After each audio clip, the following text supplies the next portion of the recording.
my skin. I've got you. Siamo in compagnia di Alessio Serafini, lei è uno chef ma non solo. Oggi è qui perché è uno dei 3 finalisti a questo concorso che vedrà decretare il miglior sommelier del Veneto, dell'intera nostra regione. Dunque è appena uscito dal banco di prova, ci può illustrare cosa prova, insomma un suo resoconto?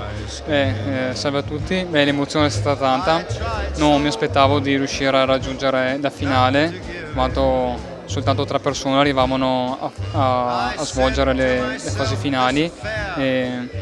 Faccio il cuoco, effettivamente non faccio il sommelier, infatti penso di essere stato fortunato, sono riuscito abbastanza bene a gestire la situazione.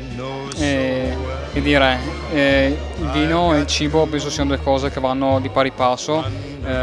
Sono cuoco, sono appassionato di cibo e nel tempo ho avuto la possibilità di fare questi corsi ad ICE e adesso ICE dà la possibilità di fare anche questi concorsi che danno belle possibilità di crescita anche professionali. Mi sento veramente contento. Soddisfatto?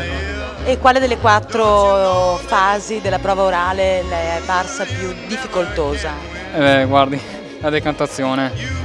È la prima volta che facevo una decantazione, sicuramente alcuni errori li ho fatti, me ne sono reso conto anche troppo tardi, ma da qualche parte bisogna pure iniziare.